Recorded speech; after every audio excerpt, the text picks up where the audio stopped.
Ni ukaribishe tena katika YouTube channel yangu.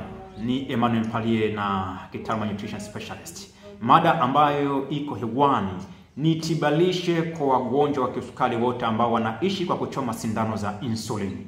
Kuna wagonjwa ambao ni wa kisukari ambao wanaishi kwa kuchoma sindano.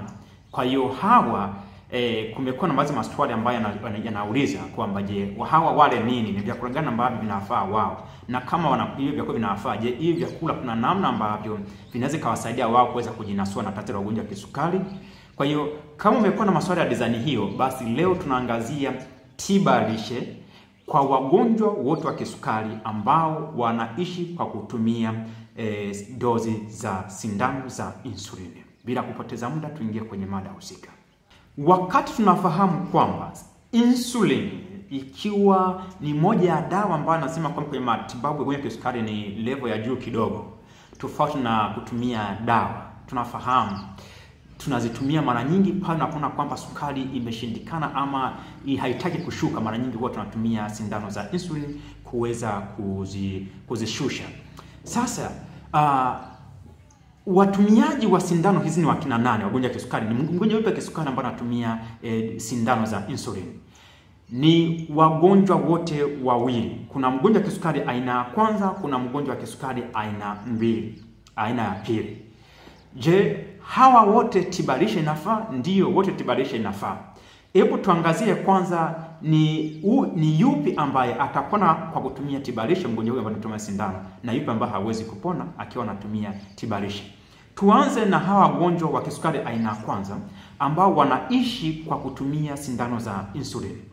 Nikufahamishe tu kitu kimoja. Wakati wengi wanafikiri kwamba ugonjwa wa kisukari aina ya kwanza ni ugonjwa wa kurithi, kitu ambacho sio kweli. Ugonjwa wa kisukari aina ya kwanza tunaita kwamba ni autoimmune disease, kwa maana ya kwamba ni ugonjwa ambao unatokea baada ya kuwa kinga zako za mwili zimeshambulia seli zilizopo kwenye kongosho lako, ambazo seli hizo zilikuwa ni maalum kwa ajili ya kuzalisha vichocheo aina ya insulin ambavyo vinafanya kazi ya kushusha sukari. Kwa hiyo matokeo yake mgonjwa huyu wa kisukari aina ya kwanza anakuwa hazalishi vichocheo hivyo. Ndio maana sasa huyu ili kusudi aweze kuishi ni lazima aishi kwa kuchoma sindano za insulin. Kwa tafasiri hiyo, mgonjwa wa kisukari hatumtajii kwamba anaweza kapona kisukari hiki, kwa sababu yeye anaishi kwa kuchoma sindano ambazo zimetengenezwa kutoka kiwandani na sio zile ambazo zimetengenezwa na kongosho lake. Huyo ndio mgonjwa wa kwanza ambaye anachotumia sindano. Sasa tumwangazia kwanza huyu mgonjwa wa kisukari aina ya kwanza, huyu ambaye yeye anaishi kwa kutumia sindano za insulin, juu ya tibalishe yake. Vyakula. Je, ni vyakula gani ambavyo vinafaa? Vinaweza vikawa na tofauti na mgonjwa wa kisukari aina ya pili? Hapana, utofauti hamna, kwa sababu vyote vinakuja na ile hali ya kupanda. Utofauti kwamba mmoja anazalisha insulin, mwingine hazalishi insulin. Kwa hiyo katika tafasiri hiyo vyakula vinabakia pale pale. Mgonjwa wa kisukari aina ya kwanza, licha ya kwamba ni haponi, kisukari chake hakisi kupona aina ya kwanza huyu, lakini vyakula ni muhimu kwake. Kwa nini muhimu wakati haponi? Ni muhimu kwa sababu gani? Kuwa na kisukari aina ya kwanza haimaanishi kwamba huwezi kuendelea na maisha ya kawaida. Ni unaendelea na maisha ya kawaida na unakuwa na familia yako kawaida. Wagonjwa wa kisukari wengi aina ya kwanza wanakumbwa na changamoto, kwa maana ya kwamba wengi hawazingatii masuala ya vyakula. Mwisho wa siku unajikuta kwamba ana kisukari aina ya kwanza anaanza kupata changamoto. Kwa mfano nakuta kwa mfano sukari haishuki tena vizuri kwa sababu hali hazingatii masuala ya vyakula. Anaanza kupata changamoto kama za kisukari aina ya pili. Magonjwa mengine kama figo na matatizo ya ini, magonjwa mengine yanaanza kumnyemelea, kwa hiyo yanamshambulia na mwanzo mapema sana. Ndio maana wagonjwa wa design hiyo hawezi kuchukua miaka mingi sana. Lakini wapo wagonjwa wa kisukari aina ya kwanza ambao wana familia kabisa na maisha mengine yako yanaendelea na ushazoea. Sasa ni vyakula gani ambavyo vinamfaa mgonjwa wa kisukari aina ya kwanza? Ni vyakula vyote ambavyo ni vya kiasili. Tukianza na swala la mboga za majani, ni muhimu sana kwa mgonjwa wa kisukari aina ya kwanza. Matunda, bado na shauri matunda ambayo ni matamu tofauti na parachichi, na ishawahi kuzungumza na nitaweza ngoja hapo nikuelezee, kwa sababu matunda ambayo kwa mfano parachichi imekuwa ni katazo kwa sababu ya wingi wa mafuta, si kwa sababu ya wingi wa sukari. Hapana, ni wingi wa mafuta. Sasa unaathiri vipi kwa mgonjwa wa kisukari aina ya kwanza hapa? Wagonjwa wa kisukari wengi aina ya kwanza wanajiita kwamba wana hali moja tunaita kwamba ni double diabetes. Yaani anakuwa na kisukari aina ya kwanza wakati huo anakuwa na kisukari aina ya pili. Kwa maana ya kwamba japo anaishi kwa kuchoma insulin, bakongana vile vyakula anavyokula huwa inafikia para yale mafuta pia yanapunguza utendaji bora wa hizi insulin anazozichoma. Ndio maana unashangaa mwanzo alikuwa anatumia dozi ndogo, baadaye anaanza kuongezewa dozi, anaanza kuongezewa dozi. Ni kwa sababu gani? Ni kwa sababu ya mafuta ambayo yanaenda kufikiza utendaji bora wa insulin. Kwa ukizingatia vyakula vizuri, kama epuka vyakula ambavyo havina mafuta, basi utaweza kuongeza utendaji bora wa insulin ambayo inafanya kazi kushusha sukari. Hivyo mwili unakuwa unahitaji tu insulin kiasi kidogo kuweza kusaidia kuondoa sukari ama kupunguza sukari kutoka kwenye damu na kuingiza kwenye seli. Hicho ni kitu ambacho utakao kifahamu. Ndio maana nasema kama ni matunda, mtu azingatie habari za matunda matamu. Kwa masuala ya matunda hapa, wasiliana na dietitian wako ama daktari wako aweze kukufumatia vizuri matunda unahitaji mangapi kulingana na stage ambayo umefikia. Kuna jamii ya kunde ambayo nimeshaleta video yake, nadhani hata kwenye comment kwenye kipengele cha comment nitakuwekea linki uweze kuiangalia. Jamii ya kunde ni muhimu sana kwa sababu ya tabia yake ya kuwa na hali ya second meal effect ambayo ni kuzuia ufinzaji wa sukari kwenye milo ambayo inafuata baada ya kuwa umekula jamii ya kunde. Kuna nafaka ambazo hazijakobolewa kama mahindi yatumika ambayo hajakobolewa, mtama, kuna ulezi. Kama umeamua kutumia ngano, basi hiyo ngano ambayo hajakobolewa na mchele wa brown.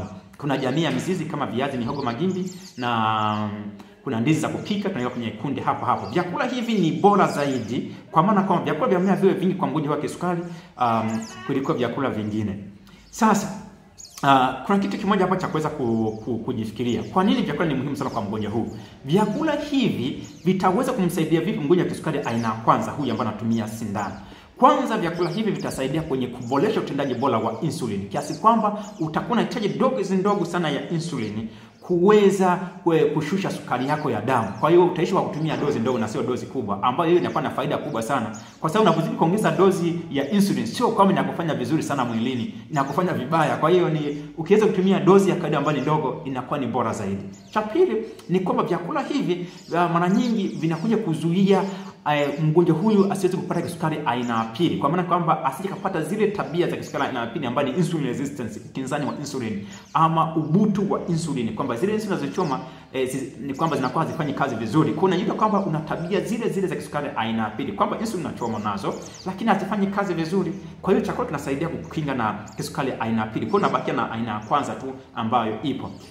Cha tatu, vyakula hivyo vitakusaidia kuweza kukinga na magonjwa mengine sugu sio kuweza kuambukizwa kama matatizo ya figo, matatizo ya ini, magonjwa ya moyo na matatizo mengine ambayo yangeweza kupunguza ubora wa maisha yako ama kupunguza miaka ambayo ungeweza kuishi hapa duniani. Kingine cha mwisho hapa kufahamu kwa nini vyakula, kwa kuwa kisukari kinashambulia mfumo wa uzazi. Kuzingatia vyakula ni bora kwa sababu itakusaidia kama ni mwanamume kuweza kubaki na nguvu zako za kiume, kama ni mwanamke basi unakuwa na mfumo wa uzazi ambao ni bora, kwa kiasi kwamba unaweza ukawa na familia kama watu wengine ambao hawana shida ya ugonjwa wa kisukari. Hizo ndio sababu kuu ambazo nitakozifahamu wewe mgonjwa wa kisukari aina kwanza, kwa nini uzingatie masuala ya vyakula. Vyakula ambavyo nimekuwa nikikataza kwa mgonjwa wa kisukari aina ya kwanza ni vyakula vingi ambavyo vimesheheni mafuta. Inaweza kuwa mafuta ambayo yanaganda ama ambayo hayagandi. Vyakula ambavyo vimesheheni mafuta ni vyakula vya kukwepa. Namba 2 ni vyakula ambavyo tunasema kwamba ni vya sukari mbaya ama wanga mbovu ambayo sio kiasili, ya masuala ya sembe, masuala ya ngano ambayo imekobolewa ambayo unakutana kwenye chapati, mikate na mandazi, masuala ya soda zote kutoka kwa masuala ya viwandani, masuala ya pombe, vinywaji vyote ambavyo vimeongezewa sukari ni vya kukwepa. Na kiasi kwa upande wako mgonjwa wa kisukari na kwanza, hata mchele mweupe unatakiwa uweze kukwepa. Hicho ndio kitu ambacho nakukifahamu. Kufahamu zaidi juu ya masuala ya vyakula zaidi kwa wagonjwa wa kisukari, nimeshaleta video zake, kwa hiyo unaweza ukacheki, nitakuwekea link kwenye kipengele cha comment. Huyo alikuwa ni mgonjwa wa kisukari aina ya kwanza. Tuingie kwenye mgonjwa wa pili ambaye anaacha kutumia sindano za insulin. Huyu ni mgonjwa wa kisukari aina ya pili. Kuna wagonjwa wa kisukari aina ya pili ambao tunafahamu ni kwamba hawa watu sio kwamba hawana insulin wanazo, ila ni kwamba hazifanyi kazi vizuri. Na mara nyingi tunasema kwamba tiba katika mazingira ya hospitalini kwa mgonjwa wa kisukari aina ya pili, tunaanza na dawa za kumeza, oral medication. Baadaye kama itakuwa zimeshindwa, umetumia metformin, glimepiride na dawa nyingine zimeshindwa, basi tunaamua ku shift kwenda kwenye masuala ya insulin. Ama mtu amekuja sukari yake imepanda iko juu sana, haitaki kushuka, mara nyingi huwa tuna opt kutumia insulin. Kwa hiyo kuna mgonjwa wa kisukari aina ya pili pia anaweza kutumia sindano za insulin kwenye kushusha sukari yake ya damu. Sasa je, mgonjwa huyu vipi kuhusu masuala ya tiba lishe? Kwanza, pointi ya kwanza kuzingatia kwa mgonjwa wa kisukari aina ya pili ambaye anatumia sindano za insulin. Huyu kisukari chake aina ya pili kinatibika hata kama anatumia insulin. Hiyo ni pointi ya kwanza kufahamu. Pointi ya pili ni kwamba kwa kutumia vyakula kuna malengo ambayo tunakuwa tuna target. Moja, kwa mgonjwa kisukari huyu, kwa nini azingatie chakula bora? Ni kwa sababu kutumia vyakula tutaweza kumrudisha nyuma, tutaweza kureverse ugonjwa wake na kumtoa kwenye sindano kumrudisha kwenye dawa za kumeza. Hiyo ni target ya kwanza kwa mgonjwa wa kisukari aina pili. Kwa tutamtoa kwenye sindano. Wa kwanza haiwezekani kutoka kwa sababu hazalishi insulin. Lakini kwa mgonjwa wa kisukari aina pili inawezekana. Kwa maana tunamtoa kwenye tutamtoa kwenye sindano, tutamrudi kwenye oral medication. Hiyo ni hatua ya kwanza kuokoa kwanza uhai wake mtu huyu. Cha pili, tunaendelea kumsisitiza endelee kutumia dawa kwa ajili kwamba tumpunguze dozi. Tunazidi kumsisitiza endelee kuzingatia vyakula bora kwa sababu kwa vile vyakula vitatusaidia tena kuweza kumpunguzia dozi ya zile dawa ambazo anameza. Kama alikuwa anameza Glibenclamide kama na metformin, basi tutaangalia namna kuweza kureduce dozi yake. Mwisho wa siku tunaenda kwenye point ya mwisho ambayo ni kuwa off medication, no medication, na kuwa hutumii dawa zote, bado unaendelea na masuala ya chakula ambayo tunasema hapa ndio mwisho wa ugonjwa wa kisukari. Lakini tunafanikiwa vipi katika masuala haya? Ni kutumia masuala ya tiba lishe. Tiba lishe kwa maana kwamba vyakula ambavyo naenda kuvitaja pia ndio vinafanya kazi hiyo. Vyakula hivyo vinafanya mwili uweze kutumia insulini kwa ufanisi. Na kwa kuwa tayari wewe insulin unazalisha, kwa hiyo zile hata tukizitoa, kwa kuwa ule utendaji unakuwa umeongezeka, mwili unaanza kuzoea kutumia ile insulin ambazo zinazalishwa na kongosho lake. Hiyo ni target ya kwanza. Na kwa hivyo umezoea, maana unakuwa unatoka kwenye sindano za insulin.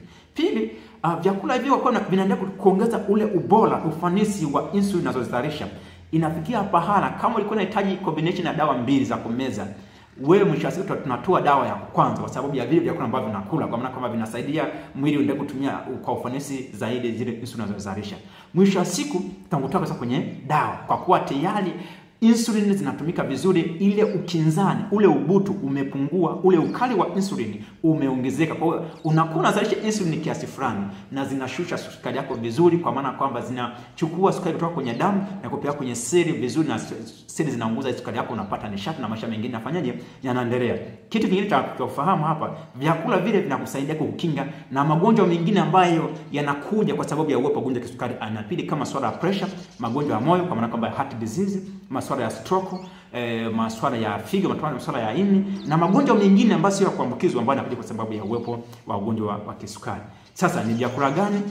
Nadhani nimeshaleta video hii, link yake inawekwa kwenye kipengele cha comment. Lakini kwa ufupi fahamu kwamba matumizi ya mboga za majani au mboga zote zinaruhusiwa na ni bora kwa mgonjwa wa kisukari. Hapa zinafuatiwa na kundi ya pili ambayo ni jamii ya kunde kwa sababu ya tabia yake ya kuwa na secondary effect na uwezo wa kuweza kuongeza ufanisi wa utendaji bora wa insulin kwa mgonjwa wa kisukari huyu. Kwa hiyo jamii ya kunde ikiongozwa na maharage, nikifuatiwa masuala ya mbazi, njegere, kunde, choroko, dengue, njugu mawe, hivi ni muhimu kwa mgonjwa wa kisukari. Kuna masuala ya nafaka ambazo hazijakobolewa, wale wapenda makande wenzangu, maana yake unatumia makande yako au mahindi yake yanakuwa hajakobolewa. Unakuja kutumia masuala ya mtama, ulezi na mchele wa brown. Kuna jamii ya mizizi kama viazi mviringo, viazi vitamu, mihogo na magimbi, ya kusahau ndizi za kupika. Vyakula hivi vingine vya mmea ambavyo navitaja hapo kwa sababu ndio ambavyo vina nguvu tiba kuliko vyakula vingine. Vyakula vya kuepuka nimeshavileta, lakini namba moja ni vyakula ambavyo vimesheheni mafuta, na kwamba ni kuweka tu clear japo wengi wanatumia, lakini inakufahamisha kabisa vyakula vya kuepuka. Namba moja ni masuala ya vyakula ambavyo vimesheheni mafuta, na zikisikia masuala ya nyama hizo ambazo ni kwa sasa zimesheheni mafuta tayari na mafuta ya kupikia. Alafu unakuja kuangazia habari za wanga mbaya ama sukari mbaya kama kutokea masuala viwandani, vinywaji hivyo vyote ama kinywaji ambacho umekiongezea sukari. Kuna masuala ya sembe, kuna masuala ya ngano ambayo imekobolewa ambayo unakutana kwenye chapati, mikate na mandazi. Hivyo vyote haviruhusiwi kwa mgonjwa wa kisukari kwa ajili ya yeye kuweza kujinasua na ugonjwa wa kisukari aina ya pili. Kwa hiyo almost kwa masuala ya ulaji wagonjwa hawa wanafanana.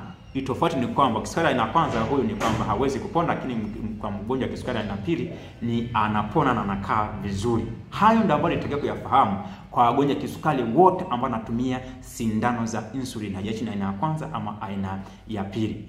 Ulikuwa nami Emmanuel Mpalie, nutrition specialist. Nikutakia wakati mema, kwa heri.